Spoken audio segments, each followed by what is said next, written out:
guys to repeat after me. I don't know what I've been told. I don't know what I've been told. The people here are mighty bold. People here are mighty bold. There's one thing that's clear to me. There's one thing that's clear to me. The people here have unity. The people here have unity. Lies and threats will not divide. Lies and threats will not divide. The people standing side by side. The people standing side by side. I don't know what I've been told. I don't know what I've been told. The people here are mighty bold. People here are mighty bold. There's one thing that's clear to me. There's one thing that's clear to me. The people here have unity. The people here have unity. Lies and threats will not divide. Lies and threats will not The divide. people standing side by side. People standing side by side. I don't know, but I've been told. I don't know what I've been told. The people here are mighty bold. People here are mighty bold. There's one thing that's clear to me. There's one thing that's clear to me. The people here have unity. The people here have unity. Lies and threats will not divide. Lies and threats will not The divide. people standing side by side. The people standing side by side. Free DC! Free DC! Louder, y'all! Free DC! Free DC! Free DC! Free DC! Free DC! Free DC! Free DC! Free DC!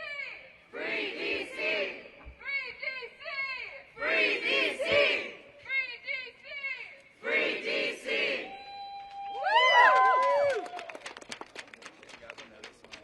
We're going to do one more chant with you guys before getting started. When immigrants are under attack, what do we do? Stand up like that! When immigrants are under attack, what do we do? Stand up like that! When immigrants are under attack, what do we do? Stand up like that! When immigrants are under attack, what do we do? Stand up like that! When our campus is under attack, what do we do? Stand up like that! When our campus is under attack, what do we do? Stand up like that!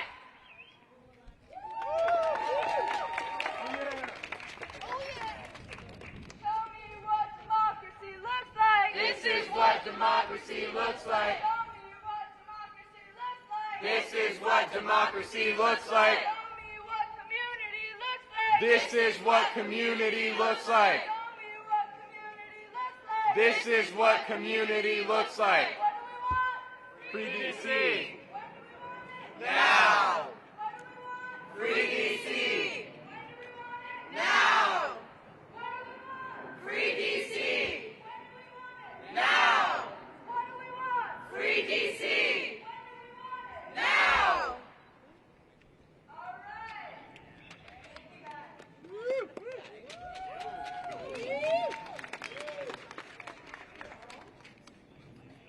Good morning, Georgetown. Good morning. I know you all can be louder than that. Good morning, Georgetown. Good morning. Thank you all so much for being here so bright and early this morning. My name is Scout. I use they, them pronouns, and I'm a junior here at Georgetown and the Georgetown Student Coordinator with Free DC. I wanted to take a moment to thank the student organizations and organizers who made this happen. Shout out to Sunrise Georgetown, the Georgetown ACLU, Hoyas for Immigrant Rights, GU Pride, Get Free GU, Bulletproof Pride, and the Georgetown Asian American Student Association and Georgetown Escape League.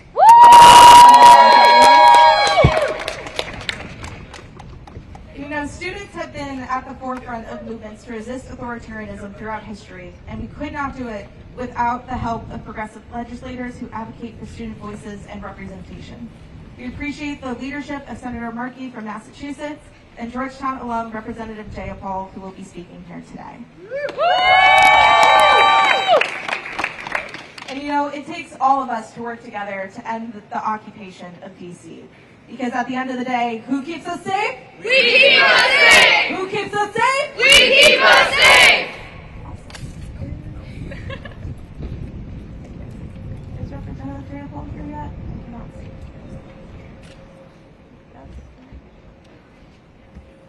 I cannot see. I cannot see far away. Great. Okay. We can talk for a minute. While we wait for Senator Japal, you guys are going to hear from the which is a lot less impressive, but hopefully will still be fun and interesting. So my name is Daisy. I'm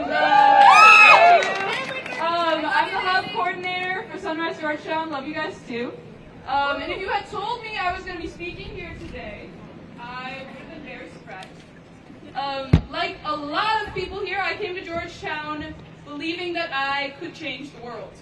Like, really funny, I know, but I did believe that. But every year, every class I took here, I got more convinced that I actually couldn't. The more that I learned about the systems, the hundreds and thousands of years of oppressiveness that has been in action since long before I was born, the more I felt small and powerless. I saw protests, but I didn't see them making a huge difference. But guys, I'm here to tell you that no one protest is going to change the world, but each protest is a step towards building a community, towards building a movement, and towards building a group of people that is ready to tell Trump that he doesn't have the right to our city, that he cannot take our campus, and that he cannot take away our right to free speech. So here at Georgetown, I know that we love to analyze our issues. We love to talk about what we would do if we were in power, but we don't necessarily love to take risks. We don't like to put our names on the line, our careers, or our futures on the line. So thank you all for taking a risk with me by being here today. Because I know that you know as much as I do that it's not our choice anymore whether or not we put our futures on the line. Our futures are already on the line. My main issue, the reason why I got involved in organizing is climate. And our future's on the line because of climate change, climate disasters, but also because of so many other things. I'm here today speaking because I can't organize for a livable future if we no longer have the right to protest on campus, if we're living through democratic backsliding, if we're living through a time in which Trump can deploy federal officers to our city and our school doesn't guarantee us the right to continue to have free speech. So we're here to ask Georgetown to guarantee that they will protect us when we protest on this campus, when we raise our voices. They say they're proud of us for advocating for what's right. So I'm here asking, prove it. Guarantee that we'll continue to be out here. We'll continue to be able to protect each other, to keep us safe, and to fight for all of our causes. Thank you so much. Show me what democracy looks like. This is what democracy looks like. Show me what democracy looks like. This is what democracy looks like. Show me what community looks like. This is what community looks like. Show me what community looks like. This is what community looks like. Our next speaker today is Washington's 7th District Representative Camilla Jayapal. Representative Jayapal is the first South Asian American woman elected to the U.S. House of Representatives and is the chair of the Integrated Task Force for the Congressional Caucus, and is a vice chair of the Congressional LGBT Equality Caucus and is the co-chair of the Transgender Equality Task Force. She also serves as a ranking member of the Subcommittee on Immigration, Security, and Border.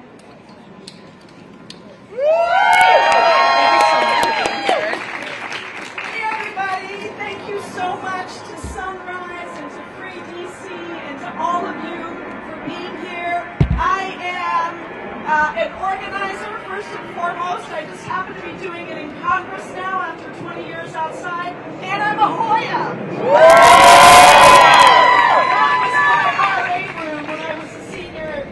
Georgetown right here in Copley, and I used to look out at the square and be a part of the protests here, and it makes me so happy to see you all here because the previous speaker is absolutely right.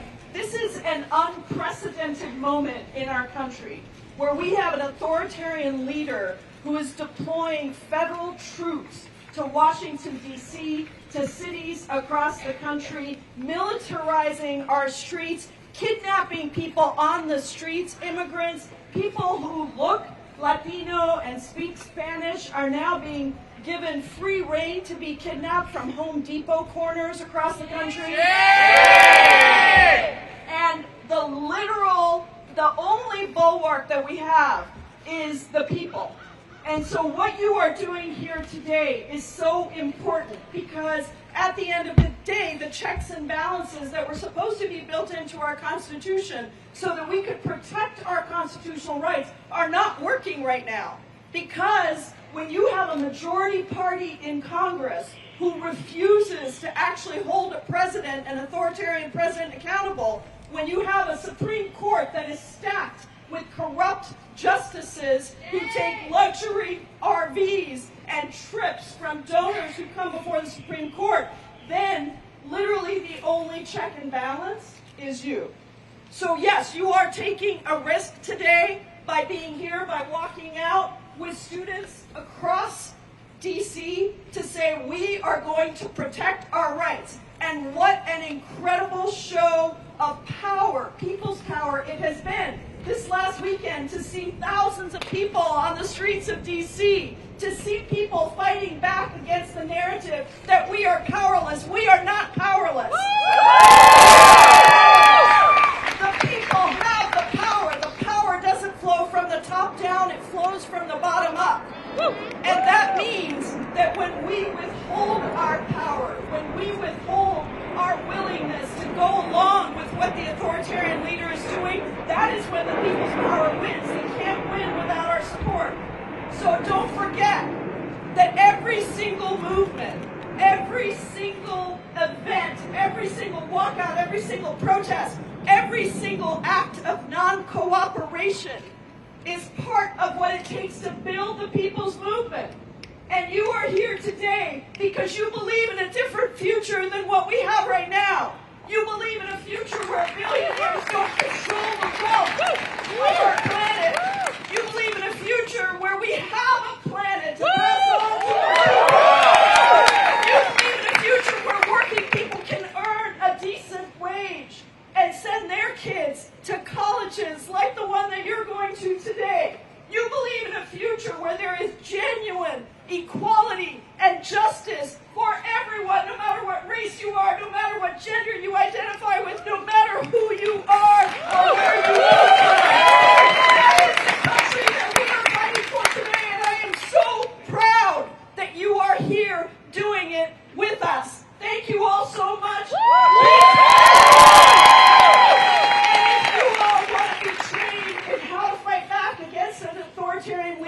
Check out my Resistance Lab. It's resistancelab.us. 2-hour virtual training on the most effective tactics to increase the ability to take risks. Because that is what it takes. In countries around the world, it only happens if you overthrow authoritarian leaders when the people fight back and when the people really put themselves on the line. So check it out. We are so happy to be here. Thank you, Sunrise. Thank you, Free DC, for the amazing work that you are doing. And thank you all for walking out and for showing that the people's power will always win. So say it with me, Free DC! Free DC! Free DC! Free DC! The students united Will never be defeated. The students united will never be defeated. Thank you all so much, and keep at it. We need you.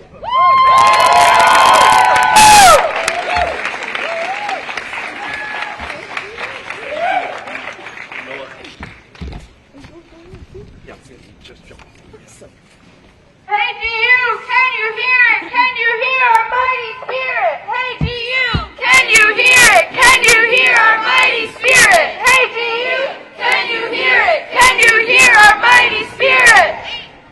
Oh. Up next is Massachusetts Senator Markey. He is on the Committee on Health, Education, Labor and Pensions, and Environment and Public Works.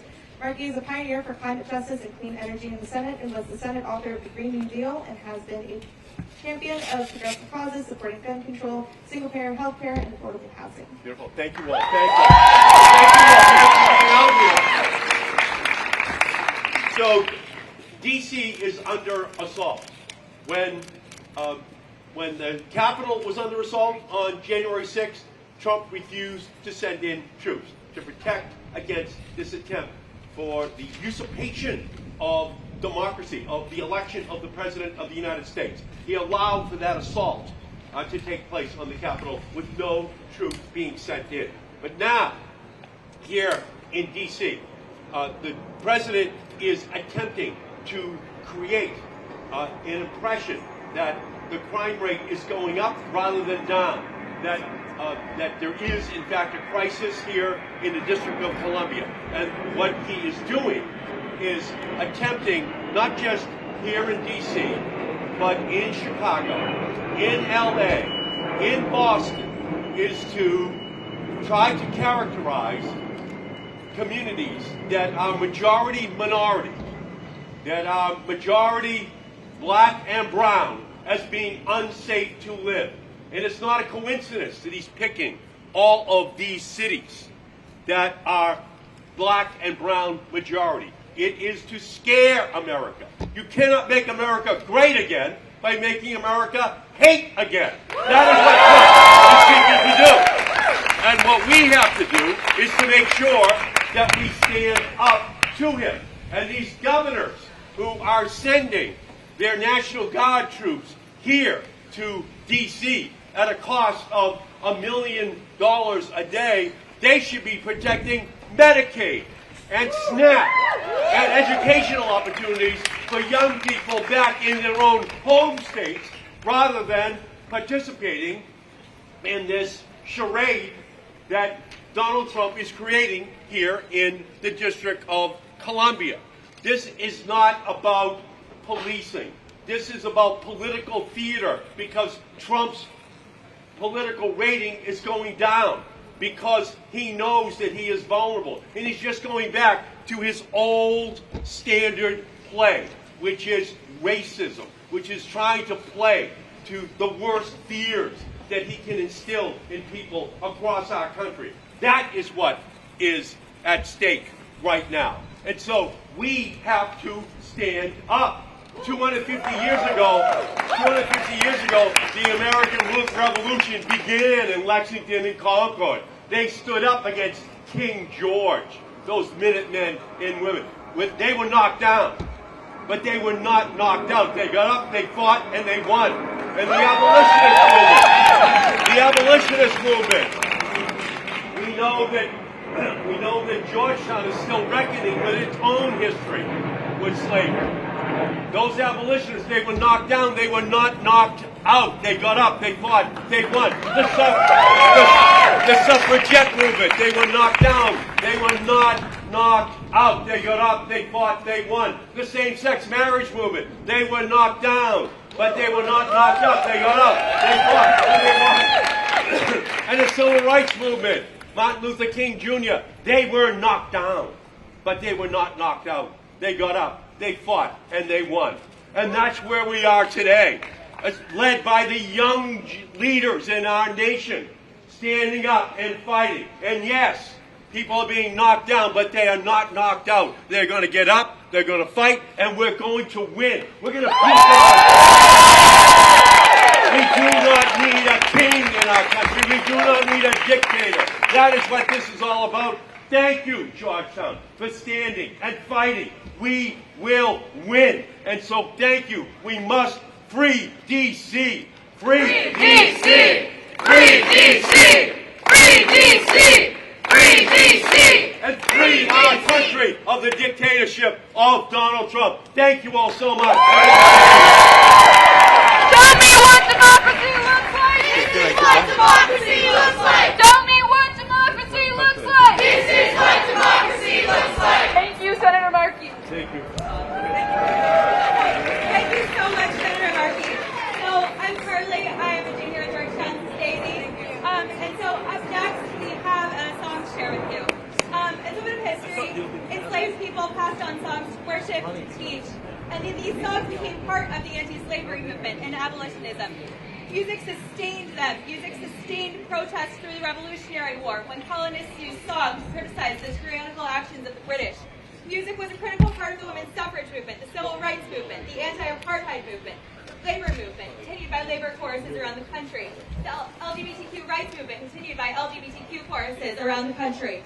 And anti-war movements. And so today, in our fight against authoritarianism, we bring you a song to make this possible for his MAGA base to feel as though he is fulfilling his promise to them. But you cannot make America great again. That's what's going on.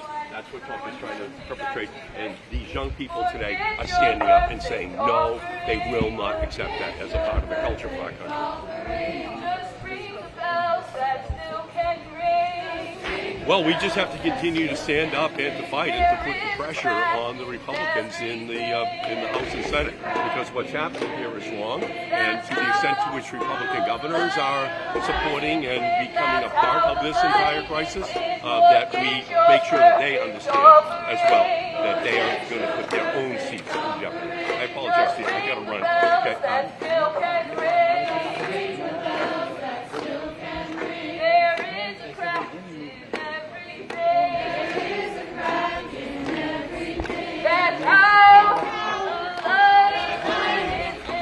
Republicans are standing in lockstep with Donald Trump. That's the problem.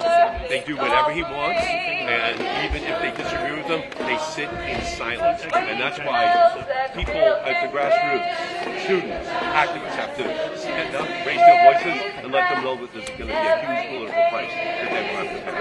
Sorry. Thank you. Appreciate it. How you doing? You're good. Okay, yeah, hi. Just want to get your thoughts on, it's been a while since you and I were. It's good to see you in spirit. Yeah, it is. Tell us about what you're seeing here with the next generation. Well,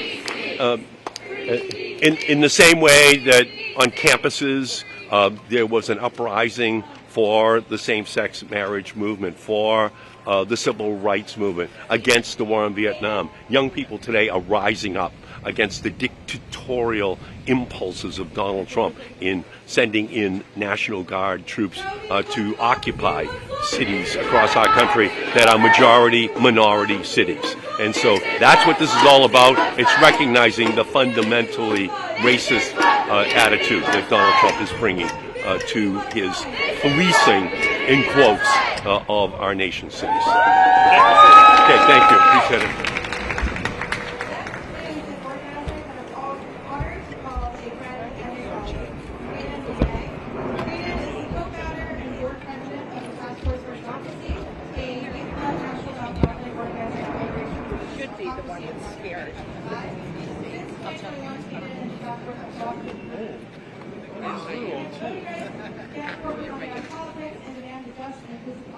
Democracy we all deserve. Hayden is also the Free DC student organizer.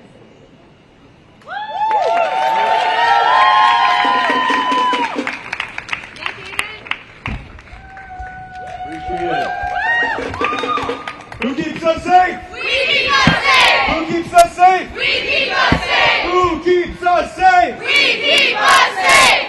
Good morning. Today, students across DC college campuses are walking out to make 3 demands. And I want you to remember these demands, because when you go back to your friends and family, when you see them, when you speak with them, they should know why you walked out here on Red Square today. We should be able to clearly answer what our movement stands for, what Free DC as a campaign stands for. And first, to Georgetown administrators, we demand you do not comply with the Trump regime's attacks on our campuses. We demand you not comply with the Trump regime's attacks on marginalized communities, on critical program funding. You are not Columbia University. You are in the District of Columbia. So stand up for your Do not cooperate with ICE's illegal attacks on our campuses and our communities. So Georgetown, we demand non-cooperation. What do we demand? Non-cooperation! What do we demand? Non-cooperation! What do we demand? Non-cooperation! To Mayor Bowser.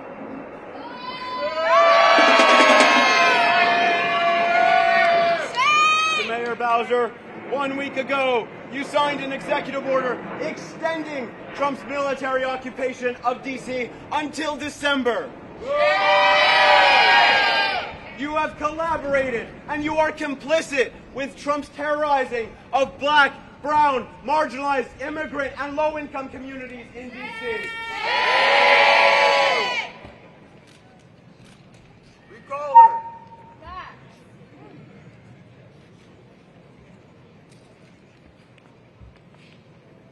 So, to Mayor Bowser, we demand you cease your collaboration with the Trump administration and his military occupation of D.C.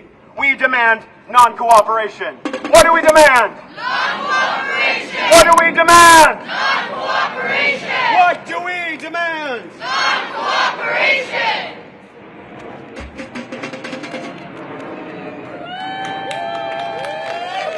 Third, we make this demand of Congress. We demand tomorrow you vote to end D.C.'s military occupation. We demand you vote on H.R. 51 to make D.C. a state. We demand that you defend home rule. What do we demand? That you defend home rule. What do we demand? That you defend home rule. You know, one of the things that we've learned as college students is that we exist in the context of so many student movements, from the Student Nonviolent Coordinating Committee to students in Bolivia, in Chile, in Serbia, who have risen up against autocrats, against despots and dictators, and demanded more just and inclusive democracy, demanded democracy that's determined by dignity and diversity, not despotism and despair. And that's what we're here to demand today. That democracy, that dignity can extend to D.C., can extend to our college campuses. That we as students can have autonomy in our district and in the decision making of our education.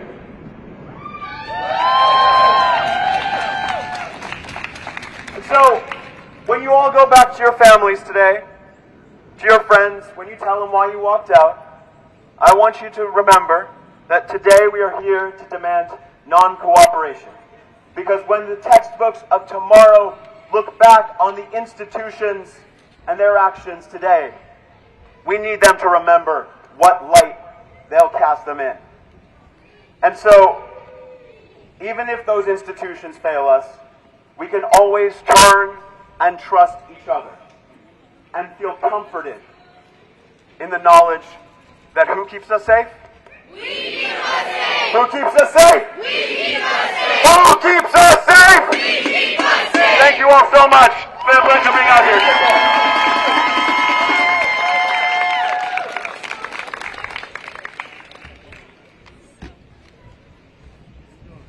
When our rights are under attack, what do we do? Stand up, fight back! When our rights are under attack, what do we do? Stand up, fight back! When workers are under attack, what do we do? Stand up, fight back! When workers are under attack, what do we do? Stand up, fight back!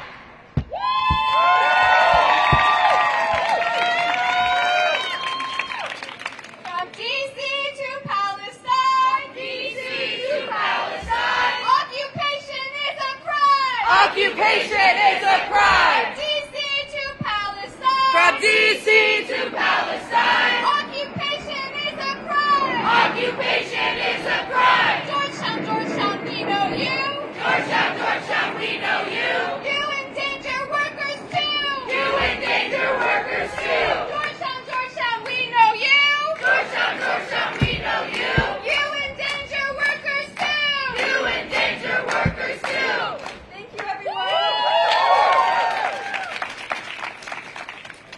I'm here today on behalf of the Georgetown Coalition for Workers' Rights, a student organization committed to ending the exploitation of labor at Georgetown and beyond.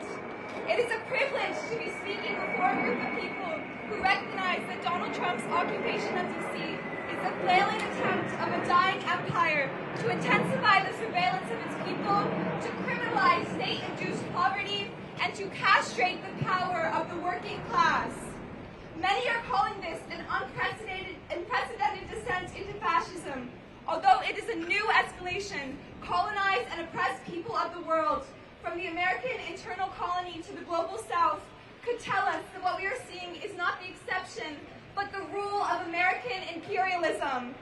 I want to focus instead on a phenomenon that the Martiniquais poet and politician Aimé Césaire named in 1950 as the imperial boomerang. In his revolutionary essay, Discourse on Colonialism, Césaire writes the following words: "And then, one fine day, the bourgeoisie is awakened by a terrific boomerang effect. The Gestapos are busy, the prisons fill up, the torturers standing around the racks invent, refine, discuss. People are surprised, they become indignant. They say, how strange, but never mind, it's Nazism, it will pass. And they wait, and they hope, and they hide the truth from themselves, that it is barbarism, the supreme barbarism, the crowning barbarism that sums up all the daily barbarisms, that it is Nazism, yes, but that before they were its victims, they were its accomplices, that they tolerated that Nazism before it was inflicted on them, that they absolved it, shut their eyes to it, legitimized it, because, until then, it had been applied only to non-European peoples. We stand in D.C., in the capital of what our government declares to be the most free, the most moral, the most democratic nation in the world, yet we lack political representation, and public spaces have become playgrounds for the ROTC, which was right over there. Shame! And our people are being terrorized and brutalized by almost 30 different police agencies that govern D.C. in what can only be described as barbarism. However, shame, as Césaire writes, before we were the victims of fascism, we in the West were its accomplices. The Metropolitan Police Department has strong ties with the State of Israel and has received training from the Israeli occupation forces, including a counterterrorism security training program, which an MPD officer calls a preventative measure that MPD officers and DC residents benefit from. Shame! MPD uses the training and surveillance technology they receive from Israelis to target Black and brown community members, and ICE uses the very same tactics to arrest delivery drivers and service workers in D.C. Shame! The fact that there have been 140 Black people killed by D.C. police since 2013 using the training mechanisms of the IOF is the imperial boomerang in action. Shame! When we call for freedom from the occupation, from D.C. to Palestine, we must recognize that our liberation is meaningless without the liberation of the Palestinian people.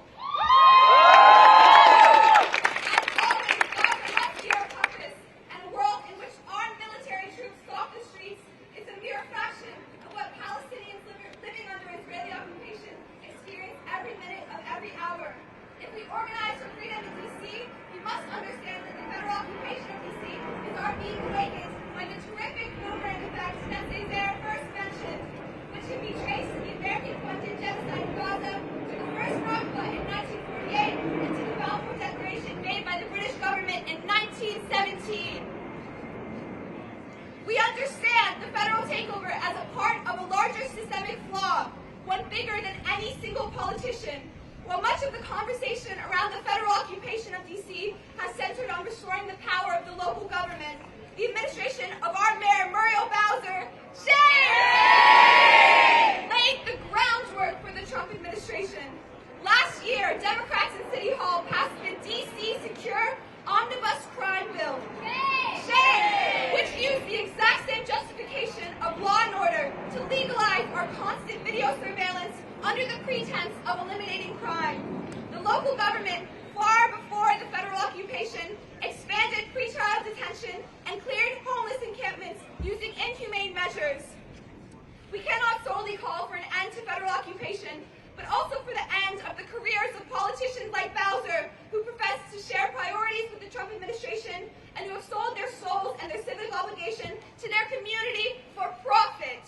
If we refuse to accept the federal takeover of our streets, then we must also recognize that the liberal status quo in our city started the work of targeting Black and brown communities that Trump is now finishing. ICE rides alongside our local police, leading to a tenfold increase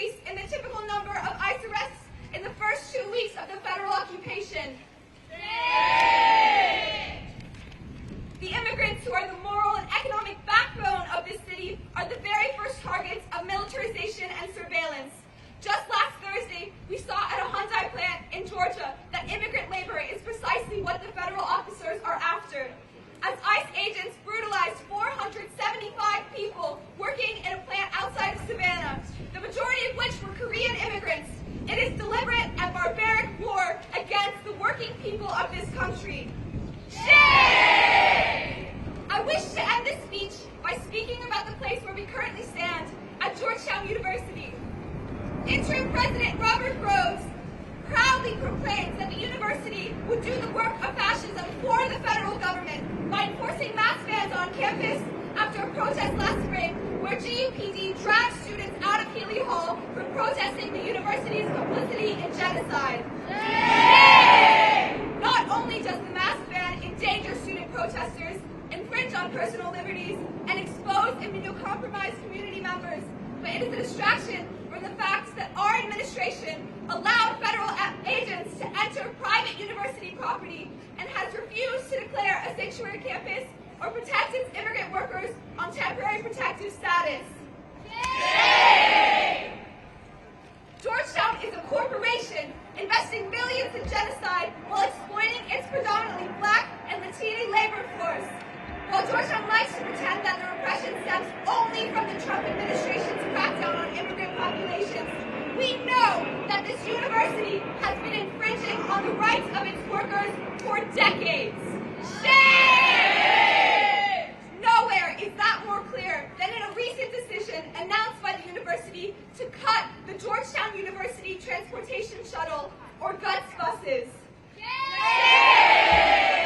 As a part of a string of decisions to bring in subcontractors to save money, the Georgetown administration, led by Chief Operating Officer David Green, is trying to eliminate all GUTS positions, forcing workers who have been driving for GUTS for decades to find alternate positions and accept pay cuts and precarious healthcare services because Georgetown claims it cannot afford to keep the fleet. Shame! In solidarity with the GUTS drivers, we have launched a petition demanding that the university refuse to subcontract the bus service and their flyers circulating with the CR code so that you too can raise the cry for justice for GUTS workers and sign the petition to protect GUTS.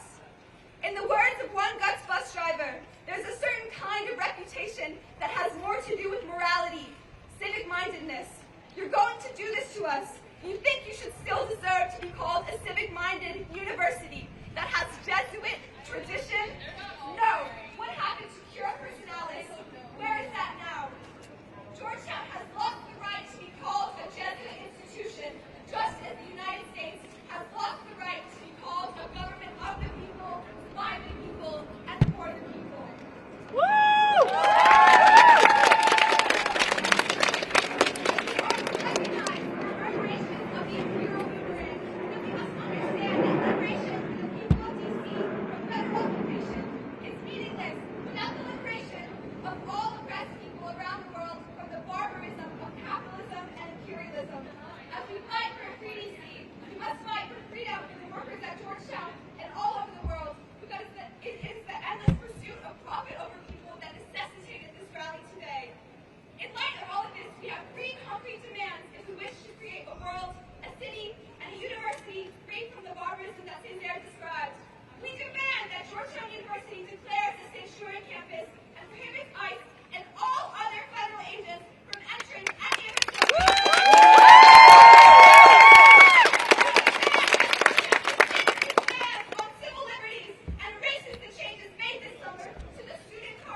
people here have unity. Lies and threats will not divide. Lies and threats will not divide. The people standing side by side. The people standing side by side. Louder, Georgia, one more time. I don't know what I've been told. I don't know what I've been told.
section of D.C. in order to target Black and brown community members, further deploy ICE and DHS against our immigrant neighbors, and to quell dissent to his autocratic regime more broadly. However, for those of us with Gaza as our compass, we know that this is not a surprise. We see the exact same strategies being used by the Israeli occupation forces in occupied Palestine, and this is not a coincidence. The U.S. and the Zionist entity of Israel are interlinked politically, economically, and militarily through the shared use of surveillance technologies used to target marginalized populations, the arms shipments paid for by our so-called representatives, and the deadly information exchange between the IOF, ICE, and local police departments like NPD that are patrolling our streets right now. Shame! These police forces trade together to brutalize us and occupy us and keep the masses at bay because they fear our collective power.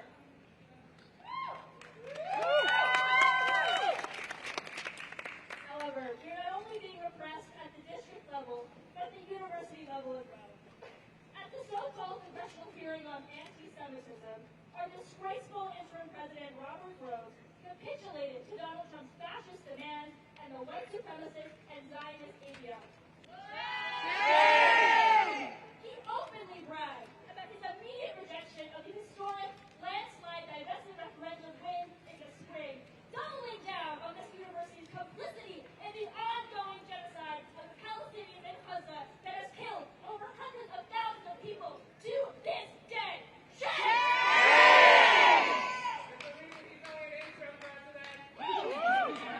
But President Rose didn't just stop there. He's even trying to curtail our ability to protest this same genocide by implementing a regressive mask ban that will undoubtedly be used to target students of color and to try to intimidate us into silence. But intimidated, we are not! What these cowards do not understand is that repression breeds resistance, and that is why we walked out today. We demand that Georgetown University end its capitulation to the fascist Trump regime by denying ICE, NPD, and all federal officers access to our campus. We demand that Georgetown University roll back its repressive policy changes, disclose all investments and all academic partnerships with the Zionist entity, and divest from companies complicit in genocide. Let's continue to organize, strategically advance these demands, and understand that the DC struggle and the Palestinian struggle are intimately linked. And we will not be free until we are all free. Get up there, join an organization, join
They took away DC's ability to govern itself.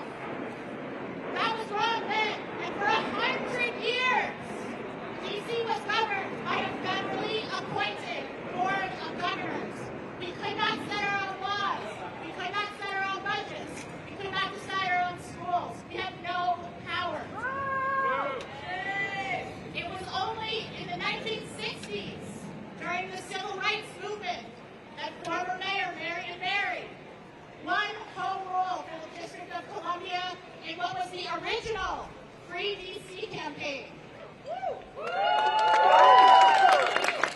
movement now is named in honor of that campaign because we know that our struggle is connected to the struggle of the original residents of the district who had their rights and power taken away, to our ancestors who won home rule for DC 50 years ago, and to the threat that we face now. The good news is, people in DC are rising up. Over the last 3 weeks, we've seen our community members go on walking patrols at night to warn one another about ICE. We've seen neighbors blockade checkpoints to direct traffic away and keep people safe. We've seen our neighbors heckle these agents and make it clear that they're not welcome. We've seen, and on Saturday we saw tens of thousands of people in the streets who are united in making it clear that DC does not want this occupation. And DC does not want this occupation no matter what our mayor says. What we're all witnessing now is a time when we have an important choice to make. Just like you all walked out today, this morning, we are all going to face a choice of whether to continue to tolerate this administration's agenda or if we are going to begin to not cooperate with it. That is what 3DC is building, and that is what we are all united in fighting for, including you all who walked out today. I also want to say that in addition to the demands that I've heard you all make to the administration under of the university, DC communities need our universities to be good partners in this moment. When these colleges and universities showcase the District of Columbia in their student brochures and advertise the incredible city that these universities are located in, they cannot continue to profit off the communities of the District of Columbia without the solidarity and being in solidarity with the community.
This is what democracy looks like. Hi everyone, thank you all for showing up today to fight against the Trump administration's authoritarian, unlawful, and entirely unnecessary takeover of the city that we have chosen as our home. My name is Izzy, and I'm speaking to you today not only as a student, but as a leader of Voice for Immigrant Rights. And I want to use my time today to remind us that the takeover, militarization, and occupation of D.C. is indeed an immigrant rights issue. The Metropolitan Police Department, which was previously barred from collaborating with ICE under the D.C. Sanctuary Values Law, is now actively collaborating with ICE, fueling mass deportations, insecurity, and fear in our communities. Since the federal takeover of D.C., more than 500 detentions and deportations have taken place. More than 2,000 arrests have been made. According to a nonprofit worker who is seeing the effects of this occupation up close, people who are detained in D.C. are being transported to an overcrowded processing center in Chantilly, where they are subject to inhumane conditions. They are denied food, denied clean drinking water, denied showers, medical care, and access to legal counsel. People with final removal orders are being expeditiously sent to detention in Louisiana and then deported. It is all happening in a matter of days, and our partner organization who does detained adult work says they have never seen people deported at this speed. Many resistance narratives about the occupation of D.C. are highlighting the frivolousness of the National Guard's deployment. We see images of troops cleaning up trash and roaming around aimlessly. While this part of the narrative is important, we must center the attacks on our immigrant communities. This federalization is being used as a mechanism to terrorize D.C. immigrant communities, making our city more unsafe, more unstable, and more fashioned in the image of a white supremacist, fascist government. This is not the D.C. I have come to know as home. This is not the D.C. that I have come to know as beautiful. The strength and vibrancy of the city lies in its diversity and its interconnectedness. I would like to remind us all that although the cruelty and mass deportations we are observing are exceptional, the immigration system in this country has been built on an exploitative, exclusionary, and inhumane system. Throughout the history of the United States, immigrants have been demonized and labeled as an internal enemy in order for the state to consolidate.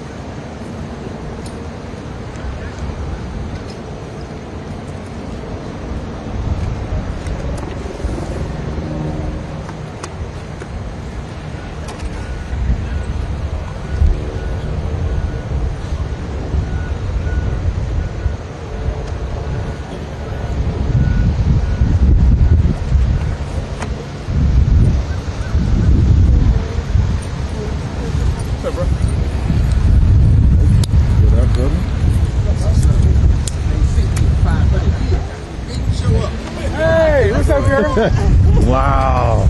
I know. You know him? Good morning.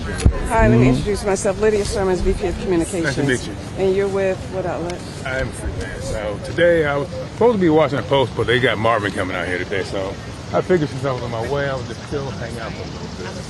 So we are going to have a period of time where you guys can take some pictures and cover, and then we're going to ask you if you're going to stick around and move over to our place. We are reminding folks this is a private campus and we're trying to minimize disruption, but definitely don't want to interfere with your ability to cover news of the day. Now, do you know if there's like any other planned actions to like, I guess, coordinate with the other schools that are doing things? Not that we're okay. Not sure. And do you guys think that you're going to have like National Guard or ICE agents or any other federal law? I went here. How you been? Good, how about you? I can't complain. How's Georgetown? I studied there. Okay. I'm Dan, resident of the Post. We've communicated. You got a lot of black kids in there? How are you? Yeah. A lot of change. Wait, you work for Reuters now? Yeah, today's actually my Oh, shit. Damn, Gershon. Hey. Yes.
that should work.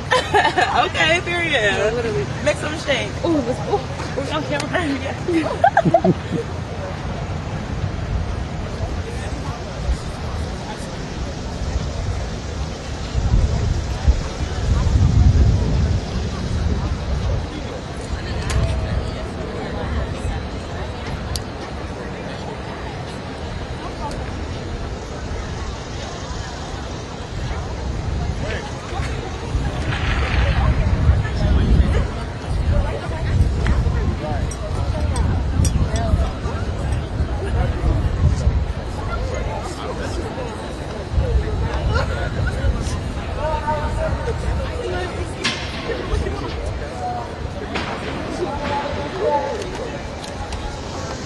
Georgetown, American CW, the 3DC, the Sunrise, organized by ourselves as well.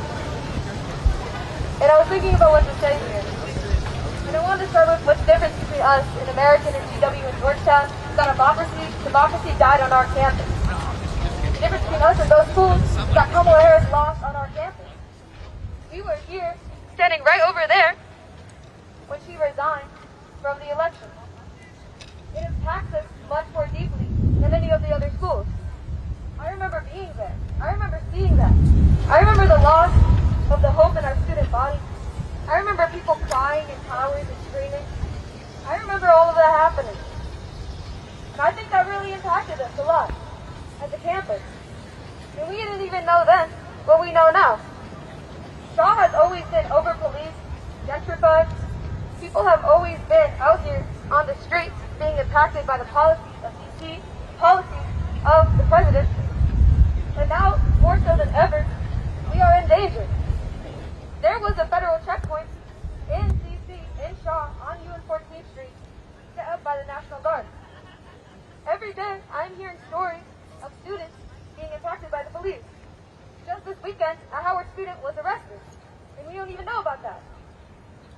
And this has been a problem way before the federalization of DC. I knew about 2 students who were shot during homecoming last year, alumni.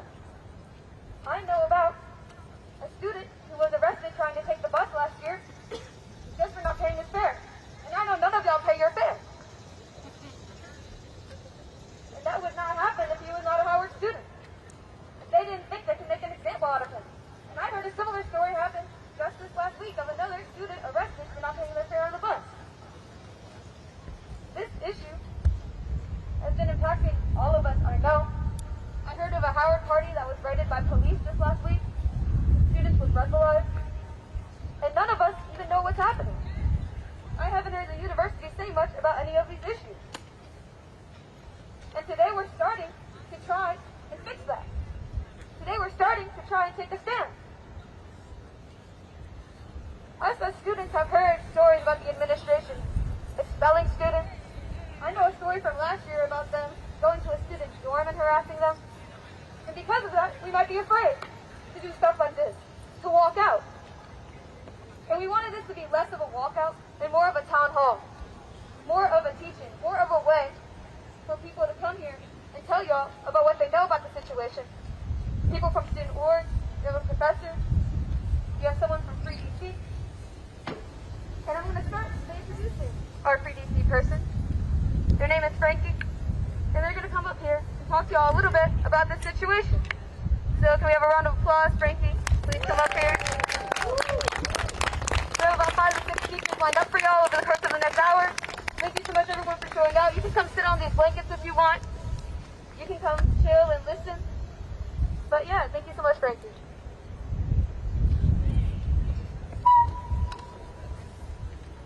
All right, y'all. Who keep us safe? We keep us safe. Who keep us safe? We keep us safe. Who keep us safe? We keep us safe. First and foremost, I want to say thank you for your courage. Thank you for being out today. For all of those who came out of class to stand on the lawn in solidarity with your classmates, with the residents of DC, because what is happening right now is not normal. I want y'all to know what is happening in our city is not normal. DC right now is occupied. We have federal forces, the ATF, the FBI, the DEA, swarming our streets. And it's not okay. It is not okay. And so we at Free DC, we at Harriet's Wildest Dreams, we are fighting against authoritarian rule, and we need the young folks with us. We need college students with us, because the only way we are going to get free is if we do it together. The only way we can see freedom is if we care about the person to the left and the right of us. So when I ask you, I want you to dig down deep. Who keeps you safe? We keep us safe. Who keep us safe? We keep us safe. Who keep us safe? We keep us safe. By a show of hands, raise your hand if you've seen federal forces in our city. Raise your hand. Raise your hand. Overwhelming hands. Raise your hand if you've been stopped by police in DC. Okay, a little better, a little better. But the point that I'm making is that we cannot normalize this. We cannot stand idly by. Raise your hand if you know what to do when you're stopped by police. What should you say? Can someone shout it out? Am I free to go? Repeat after me. Am I free to go? Am I free to go? Am I free to go? Am I free to go? And you don't consent to a search. So if I leave y'all with anything here today, it's that you have to make sure you know your rights. Be good upstanders. The first thing you should always ask is, am I free to go? If they say you're free to go, walk away. You don't have to say anything else. Do not consent to a search. Do not talk to police, because cops lie. Cops lie. And I'm going to turn it back over to our moderator. I will come back up periodically to give y'all some tips and tricks. But again, thank y'all for being out here today. It is up to all of us. Woo.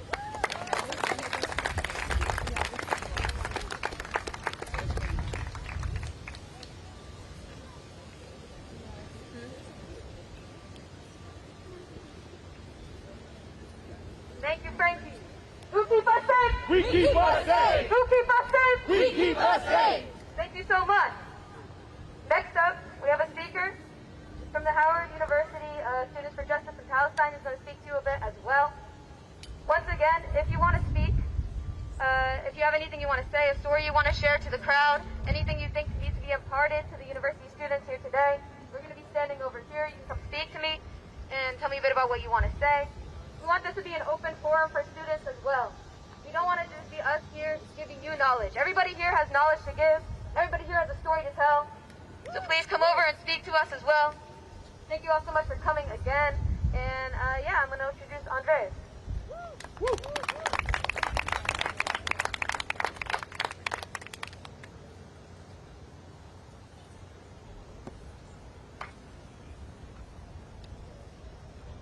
Can everyone hear me? Yeah. A little louder. Hello. Can we hear me now? Yeah. A little louder. Speak into it. Speak into it. Alright, this feels very official. Never used one of these things before, but we'll see how it goes. Alright, I'm going to start off with a little chant. For some here, it may not seem relevant to the situation, but to those who know, an occupation here is the same things that we're seeing happening in the occupation of Palestine. So, free, free! Palestine! Free, free! Palestine! Free, free! Palestine! Alright, good. I like the energy here. So I just want to thank everyone here for coming and taking time out of your day to make your voices heard. And it just fills me with so much joy and solidarity seeing the amount of people that are here right now at Howard University. Currently we are standing in the face of so much adversity throughout our city, throughout our country. Over the last 8 months we have seen families ripped apart by ICE agents, mass. We have seen immigrants brutalized. We have seen our fellow students punished for exercising their First Amendment rights. And now what seems to be another escalation in the Trump administration's continuing fascist agenda, we are now seeing National Guard troops stationed throughout our city. Yay! We are seeing federal and local police stationed throughout our city. Yay! And now Trump is threatened to go after other cities besides DC, including Chicago and New York. Yay! They say this is for stopping crime, but we know that's not true. They say it is for the good of our city. but we know that's not true. They say it's for our safety, but we know that's not true. Increased policing has never been the solution to crime. Our city is fine without fascists running through it, and these pigs don't keep us safe. We keep us safe. Who keeps us safe? We keep us safe. Who keeps us safe? We keep us safe. It may seem like we are fighting an uphill battle, but we cannot let that discourage us. Evil has taken many forms throughout history, whether it be fascism, colonialism, imperialism, racism, sexism. But throughout its lifetime, evil plays many cards to stay alive. But the final card evil will always play is to make you and me think that nothing can be done to stop it. If that happens, if we believe that we can't stop it, then evil wins. It doesn't matter even if it's on its last legs. If none of us think we can stop it, it will win. That is why even if you may feel tired, even if you don't know where this path will take us, even if it is out of spite, it is up to us to keep this momentum going and to keep hope alive so that evil can't win.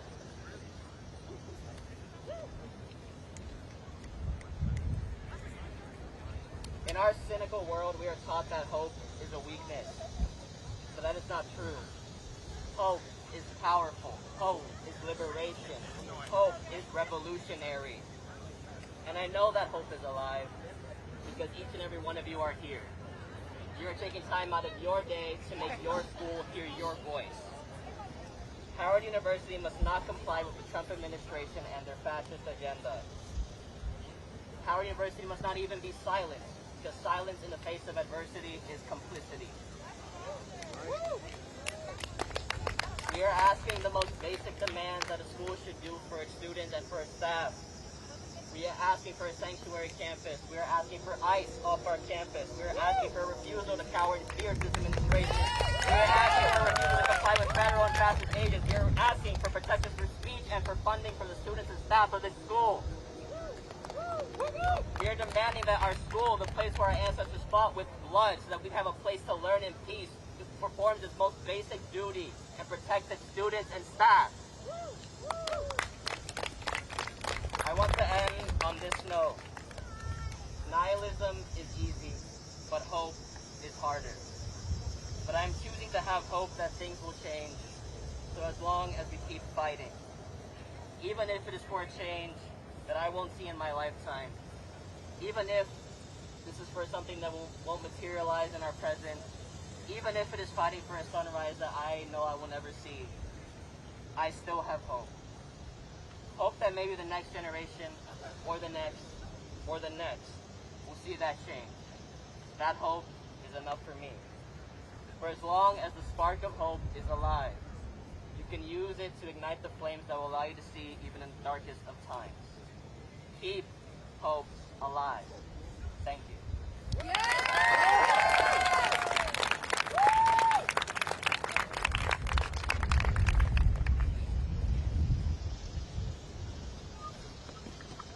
Thank you once again to the speaker who just spoke.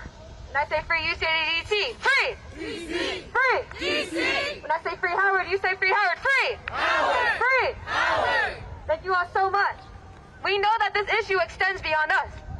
Did you all know that 3 students lost their visas last semester? What has the university said about that? Do we know who those students are? No. This issue is going to continue. Who knows how many more students are going to lose their visas this semester?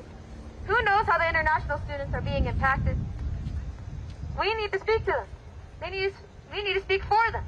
I remember someone told me they were talking to an international student who said they were afraid to even speak about their experience. That is the culture we're living in. That is the campus that we are living in. Immigrants are being taken off the streets. People who are here legally are being taken off the streets. I know people who have seen this stuff happen right in Shaw University, Shaw neighborhood. And I'm going to have a speaker who want to speak about their experience living in Florida, seeing alligator Alcatraz. So everyone give a round of applause for our next speaker.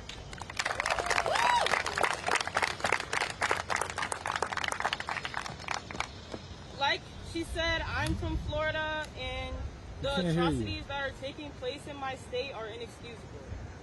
People are being locked in cages like animals.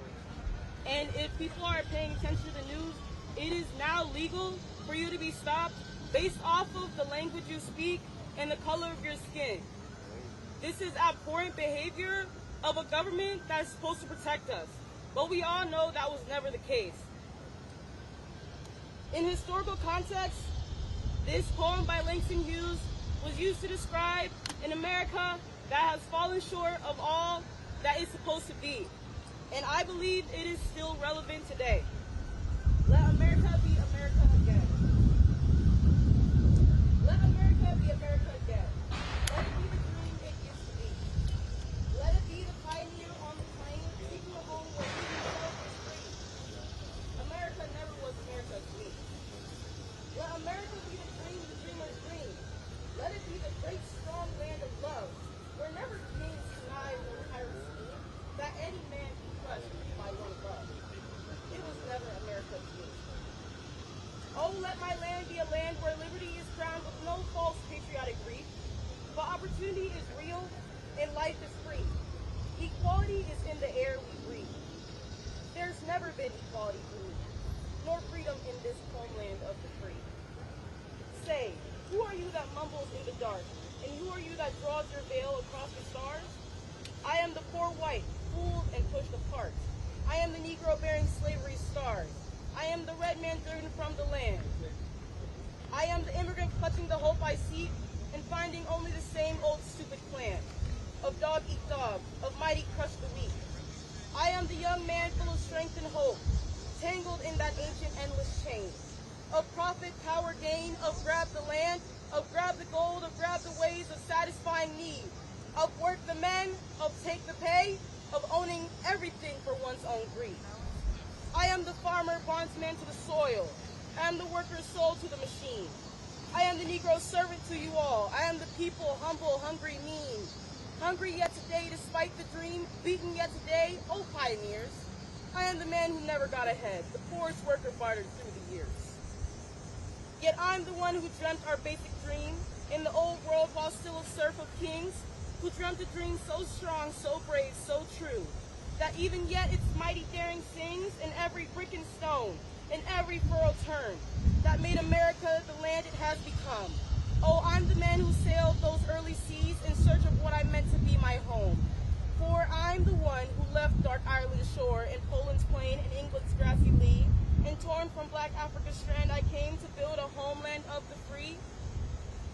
The free? Who said the free? Not me. Surely not me. The millions on relief today, the millions shot down when we strike, the millions who have nothing for our pay, for all the dreams we've dreamed and all the songs we've sung and all the hopes we've held and all the flags we've hung. The millions who have nothing for our pay, except the dream that's almost dead today. We are living in a world where we are not safe, where who you are makes you a target. You have a target on your back and there's a gun trained at your head everywhere you go.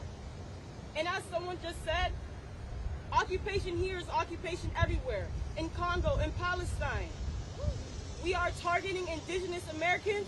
This is their land. We are targeting black African Americans. We didn't choose to be here. We are targeting immigrants who are building this nation in the first place. If you want to deport someone, deport Melania Trump. How does she have an Einstein visa when she is farthest from a genius? Why are we in fear for being who we are on America, the land of the free? Thank you.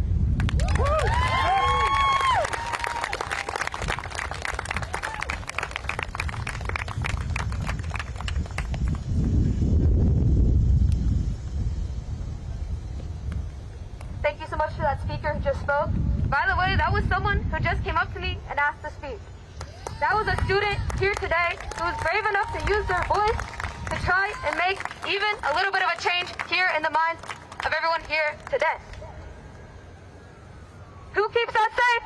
We keep us safe. Who keeps us safe? We keep us safe. Free, free, DC. Free, free, DC. Free, free, Howard. Free, free, Howard. Next speaker is a representative from Kujima, which is a revolutionary activism organization. They're coming up here to speak to you all as well. And also, after the speaker, we are going to come up here and give you a little bit more about why are we here today. How are we going to continue after this walkout? Because it doesn't just stop here. Did it start here? No. Did we start this? No. But it's not going to stop here. So thank you all so much. I'm going to hand it off to the next speaker.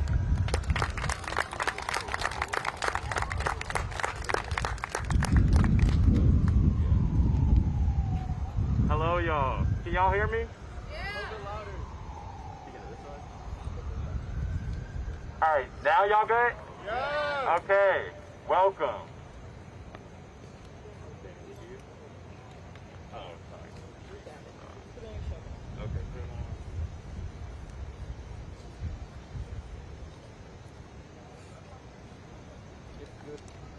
Just press the button. Okay. It can't be right. Just let it hang free. Excuse me. Just let it hang. Okay. Yeah, you're right. Yeah. Okay. Okay, we good. Thank you. All right, y'all. Welcome. Hello. So, given you are here, I'm pretty sure we're all on the same page about being against the federalization of D.C. Am I correct? Yeah. Okay. I'm pretty sure we're all on the same page about being against Howard capitulating to ICE. Am I correct? We're all against letting MPD on campus or calling MPD on the students themselves. We're all against Howard refusing to let their students freely express their disappointment with the institution, yada yada. So I don't think I need to draw those lines today. I don't think I need to draw the lines of how this is all connected to Howard's military contracts that see Howard research being used to develop tech to kill Palestinians, and Howard's general connections to the white supremacist institution and all that by forming the next generation of black capitalists. We all go here, we all know this, so I don't think I have to talk to you about that today. Instead, I'm going to talk to you about my Howard experience and what I think about Howard culture. Trust me, it's relevant. Between my freshman and sophomore years, I've been harassed by Howard police 6 times and MPD once. That's 7 times in 2 years. One of which was the very first day I spent as a freshman on campus. Another one of these times, I was held against the wall by my neck in my own dorm building. Multiple times these police have put their hands on me, and you know what I did about it? Absolutely nothing. Because what would happen if I did say something? The revolutionary communities that address everything on campus get active. Howard slanders the movement, maybe says it was started by outsiders, whatever that means. But no one sees justice and no one is held accountable. Campus culture was not one where the student body at large would support me. I regularly still see students today with Starbucks. Campus culture here is one that lets the administration get away with whatever as long as our perfect little elitist experience isn't ruined. So I say, what happens when ICE comes and grabs a student? Or when any of these over a dozen policing institutions randomly arrest someone? Or when the next student is targeted for speaking out? Will the campus culture be one of complete outrage in support for the folks targeted? Or will we continue to get our Starbucks? When folks see someone on campus being harassed by cops, will we be unified enough in our politics to step in? I think it's time we stop asking these questions and start becoming the answer. We want Howard to be a sanctuary campus.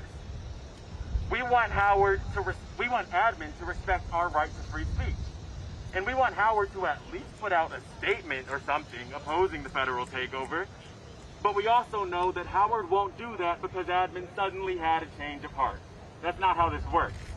They are cold, calculated, greedy, unempathetic, yada yada. So, instead of appealing to this non-existent humanity, let's appeal to something we know is of importance to them. Howard's image. If we can wrangle the culture back from its current state, get students to see Howard for what it truly is, get students to care more about the federal takeover than whoever's performing in that building over there this year, get social media flooded with Howard's failures, not just coming from revolutionaries, but the student body at large. Who knows how much more bargaining power we'll hold? I know if I was a donator, I wouldn't give my money to an institution getting dragged 24/7. Yes, it is nowhere near that simple. Changing the culture isn't the solution. It won't get ICE off our campuses. It won't stop Howard from targeting whoever they want. It won't get the feds off the street of DC. But what it will do is give us the cover of truth. Because as long as they can keep us small, they can target us. As long as the majority of us are willing to go about our day-to-day lives, they can ignore us. And as long as students are willfully ignorant of the fact that these streets have got a lot more dangerous, Howard can continue to pretend that there is no problem. So, I'd like to give a little homework to anyone willing to participate. Make some art critiquing Howard's silence on the federalization of DC and pass it out on campus. Write a poem about how students expelled for speaking out could be any one of us here today and put it on lampposts everywhere. Write an essay about how Howard letting ICE set up a table in the School of Business last year was a betrayal of every single student who goes to this campus. Because for us to have any leverage against this institution, we need the masses to be tapped into truth and on board with the cause. To put it shortly, we need to take the culture back from Howard. Take it back from the hands of individualism and apathy and remind people that there are things worth fighting for. And I honestly believe a continued presence of dialogue about these issues are critical of the situation we're in, and any manner of keeping the problems in people's faces is better than what we're doing right now. So despite what not here, this is amazing, on the day-to-day on campus at home. So despite what I said earlier, I do, in a way, think that yelling, whining, and screaming all the time will eventually help us reach our goals of making Howard a sanctuary campus, of getting admin to refuse cooperation with the occupation of DC, and protecting free speech on campus. Because for the admin to care about any of those things, the pressure needs to be coming from everyone we can get on board on campus and off campus, not just those of us here today. And if any of y'all agree with that, I look forward to seeing how you will help us win back the culture here at Howard University.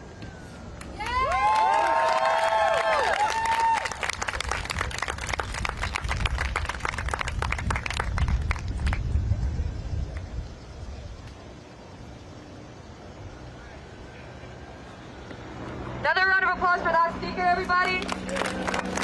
I want to commemorate that speaker and how brave it is to come up here and speak about your interactions with the police. Speak about how you've been persecuted. It can be difficult to share those things together with us. Okay, hi helicopter. We all want safety on this campus. But we know that this neighborhood isn't safe for us. We know this campus can't be safe for us. But you know who does keep us safe? Who keeps us safe? We keep us safe. And thank you all the Howard students here today for walking out of class. Class is important, it's why we're here, but sometimes we need to take a stand. Sometimes we need to come out here and listen to the truths of people who are experiencing the issues that we want to fight about. We're walking out of class into the yard. Walking out of class into the yard. Walking out of class into the yard. Walking out of class into the yard. We're walking out into freedom. Walking out into freedom. Walking out into freedom. Our next speaker is a freshman who wanted to speak as well.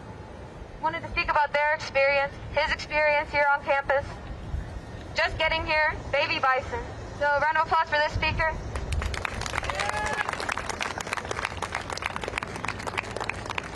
As our lovely organizer shared, I just got here. And I came to DC at a terrible time. But I wanted to say that the foundations of this being possible, the federalization of DC, and the targeting of students that look like me, that inhabit this campus, did not start and will not end with this president. We need to recognize the ways that our mindless support of the state, even when the Oval Office has a man that has our skin tone in it, how we are always capable of being marginalized in this way. I came to this school because I was told that I have the rest of my life to be a minority, and I can have these 4 years to be a part of the majority. When did being a part of the majority, when did community mean scapegoating people just like us, mean allowing our state to inhabit our school, meaning cooperating with militaristic efforts in the name of black equality? What happened to liberation?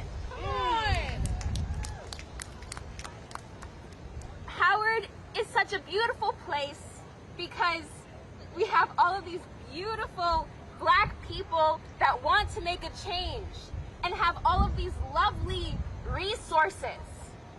And then we have a Chick-fil-A. And then we have bison bucks at the Starbucks. And then we have all of these things undermining the things that we say all the time about black unity and liberation, about equality and people's voices being heard, while people are being killed. While people with dark skin are being killed by these corporations.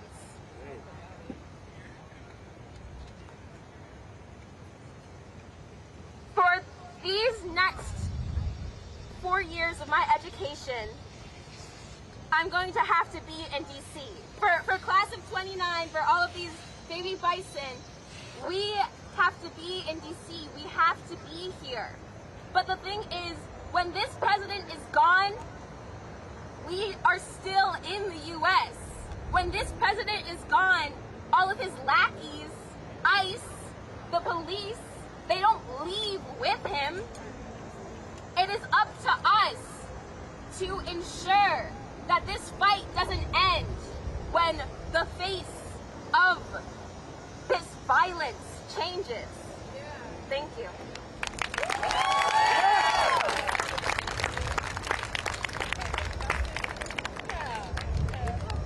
Thank you so much, Baby Bison, for speaking. He's really brave. Once again, just came up to me, asked to speak, asked to share his voice with y'all today.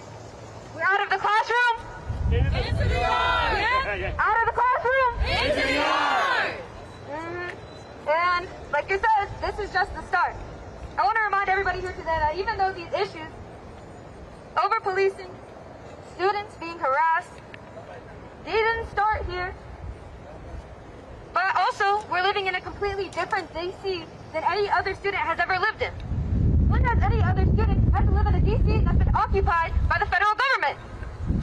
What is our university doing to protect us from this new and unprecedented times? That is why we are here today.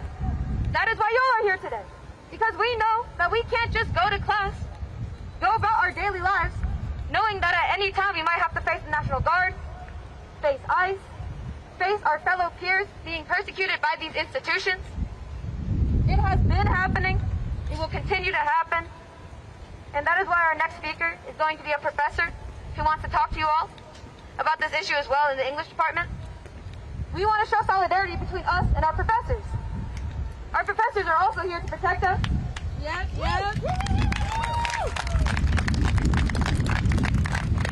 Us students, of course, are the center of student activism, but a lot of what we do couldn't be done without our mentors, without the professors who are here to support us. So I would like to give a round of applause for Professor Hampton. And have him come up and speak to you all.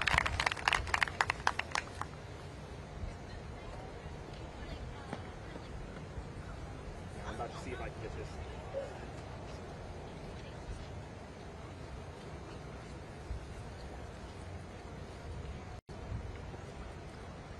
All right, can y'all hear me? Louder. All right. Okay, we'll see how this goes. Thank you all for coming out. My name is Professor Cyrus Hampton of the Department of Literature and Writing, formerly the Department of English. I'm a senior lecturer. I'm also a longtime volunteer with the non-tenure track faculty union. I'm a graduate of Howard University, class of 06, and I am very proud to be back here, even when we are faced with these disappointing and hurtful times. Prepared a couple words. Let's see if I can get enough hands to hold everything.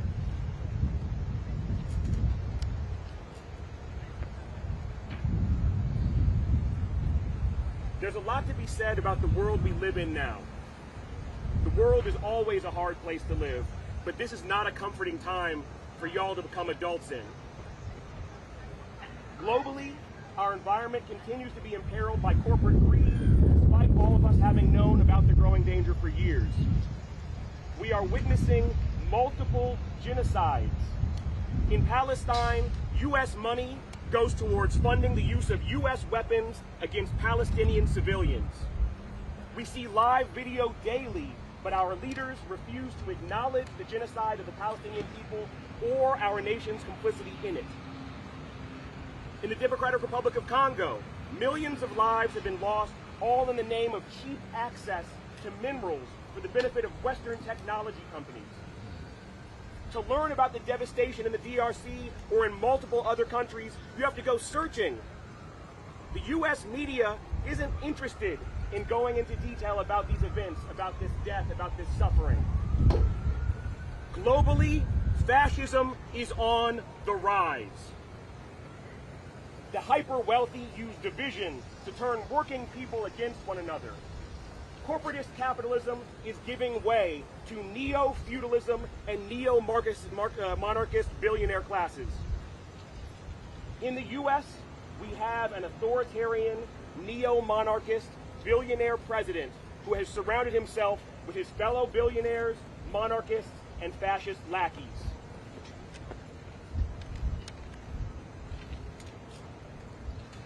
We are witnessing the dismantling of even the trappings of democracy, while our news media focuses on Gavin Newsom's latest singers, Taylor Swift's engagement, and the latest Love Island drama. It's hard to know what to do when ICE is kidnapping people with impunity. The president is talking about leasing abductees from concentration camps back to their employers, and soldiers and federal agents are stalking the streets of our capital. All of that brings us back here to our little campus.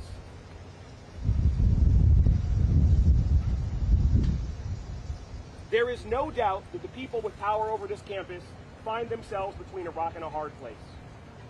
Howard University is heavily reliant on public funding, which has always made it an easy target for racist politicians.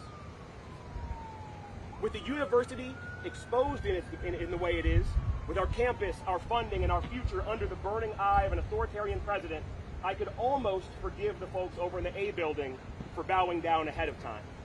Almost.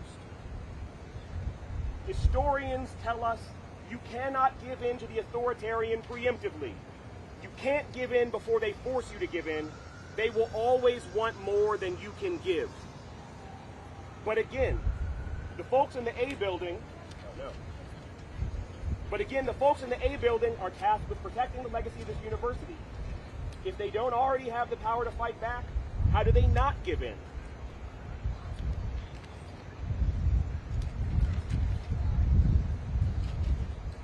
I wish I had an answer for them and for us right now. I don't. I don't know exactly what we should do next. I have questions, I have thoughts, I have ideas, but I don't know exactly what we need, what the university needs, what the country needs, what the world needs. Something I do know, though, is about our legacy. We are on a storied campus. We have inherited so much history from those thinkers and activists who paved the way ahead of us. But this feeling of being trapped, this situation where it looks like our only choice is to bow down, that is also a part of our legacy. It is the legacy handed to us by our so-called leaders, by generations of Howard University presidents and Howard University trustee boards. This university has some beautiful things in its history, but everything of value that has been achieved on this campus was done by students, faculty, and staff. And it was often done in spite of the supposed leadership of this campus. I get angry with the folks in the A building. I've had a long relationship with Howard, and I've seen a lot of nasty things come out of that A building. Sealed off safely in their offices with their big salaries and their big titles, I've seen deans, provosts, and presidents ignore students' well-being or even be spiteful and cruel towards students.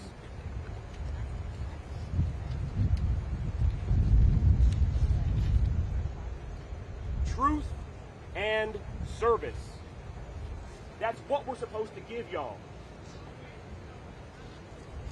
I cannot honestly say that we reliably do. We are here right now, trapped and without options because of the legacy of our leaders. Our leaders are what they are.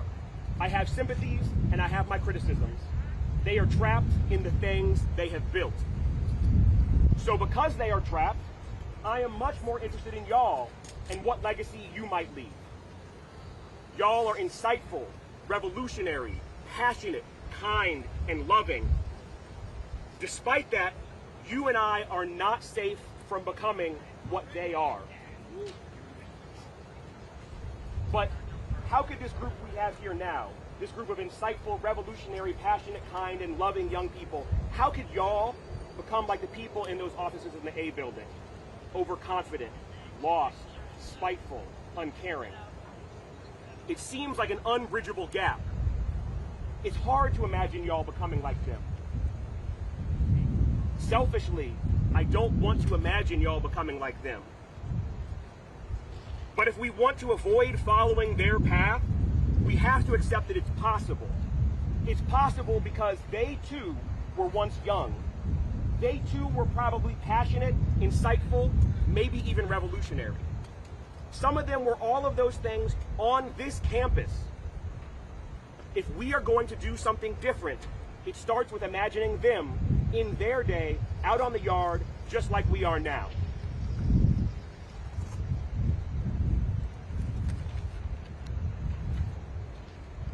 I just talked about this with my students last week, so if any of y'all are out here, my apologies for being a little bit of a broken record. But if we're going to find a way forward, I think we have to recognize the errors of the past and recognize how easily we could make those same mistakes. I want to believe that I couldn't be like the people with the power right now, but I could be, and I am, every time I take the easy path, every time I convince myself that the only choice is the one that is cruel but familiar. The frightening truth is that our actions today define who we are and who we can be. It's not what's in your heart, it's not how smart you are or how much you care, it's what you do with your mind and your body right now. For revolution to exist, revolution has to exist in the way we work, fight, and love right now. That's because what we do today teaches us and trains us for who we will be tomorrow, next week, next month, next year. It's a terrible lie that many good people have told themselves, that if I just get over this hill, if I just get through this door, I will finally be free to do good for people. So I'll do whatever it takes to get myself through that door. I will take the easy path, and I will allow myself to be unkind, to avert my eyes, to be vicious. And then, once I'm through that door, I'll change. But even on the easy path, getting through the door takes hard work, and it takes time. And having poured yourself into doing whatever you had to do, allowing yourself to be unkind, averting your eyes, being vicious, the person who makes it through that door will not be who you are today. Maybe it won't totally change you. Maybe you will still hold on to your dream.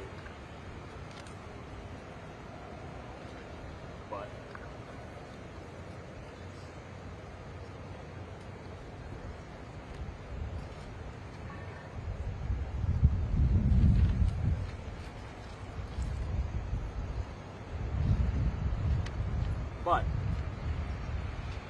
everything you will have built will serve those forces that demanded you be unkind, selfish, and short-sighted. Your skills, your tools, your community you have built around yourself, and even what you see as possible or impossible will serve the door that kept you out, the wall that held it in place, and the master's house that it was built into.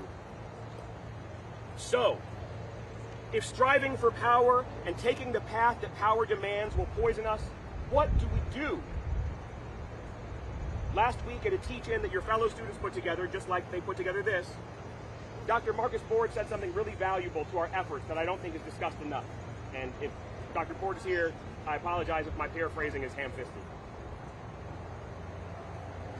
When we are constrained in the way that we are now, when we are facing power and violence like we are now, we have to enact revolution in the little things. I think that we seldom hear people talk about revolution living in little things because, frankly, it doesn't sound like enough, especially now, especially when we see gangs of cops marching up and down Georgia Avenue, when our neighbors' loved ones are being snatched off the streets, when we see genocide beamed into our phones with up-to-the-minute updates. What does it matter what we do in little spaces when we're faced with that?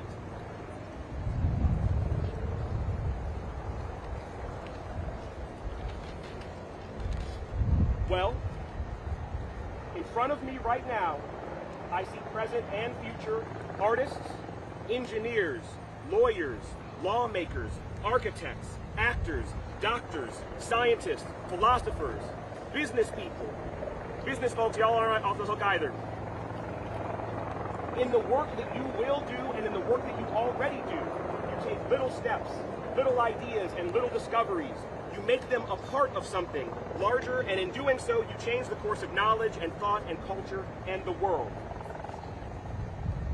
To take those little steps and make something new, however small it may seem, it takes a lot of hard work.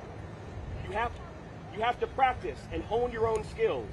You have to build new ways of exploring and working. You have to build entire communities of colleagues, comrades, loved ones, and family members to support your work. If you take those little steps using the master's tools, you will rebuild the master's house. If you have spent your life appeasing power to the detriment of the many, even if the opportunity to help the many, help people, and help the world presents itself, you may not have the skills, the tools, the community, or the ability to take that opportunity. Our choices now make us who we are and who we can be. If we want to live in a different world, a better world, we better start practicing right now.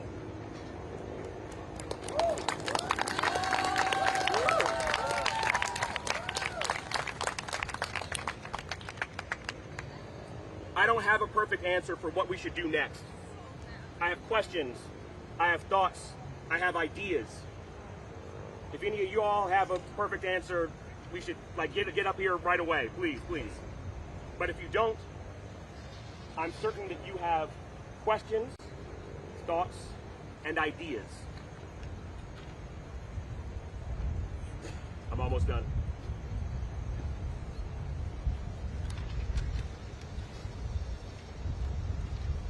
With what we are up against, to have mostly just questions, thoughts, and ideas is scary.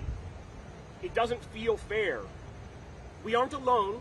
We have decades, hundreds of years, thousands of years of knowledge passed to us to use, and we need to use that. That's why you're here right now. But even with that, it doesn't feel fair. It's terrifying to say no when forces so powerful demand something. But we aren't yet trapped into the legacy of the master's house. And I hope and believe that even those who are in the master's house right now can choose to walk out and join us. Together, if we are honest, passionate, skeptical, careful, and radical, we can start a little conversation that leads to a larger conversation. We can create little ideas that lead to larger ideas. We can perform little actions that lead to larger actions. And when the opportunity presents itself, tomorrow, next week, next year, or during the lives of your grandchildren, we can grab the opportunity and we can cause transformative change. It is terribly frightening, but the time to start is right now. Y'all have probably heard, some of y'all have probably heard these words before, but I want y'all to repeat after me these words from Assata Shakur. It is our duty to fight for our freedom. It is our duty to fight for our freedom. It is our duty to win. It It is our duty to win. We must love each other and support each other. We must love each other and support each other. We have nothing to lose but our chains. We have nothing to lose but our chains. Thank you all very much.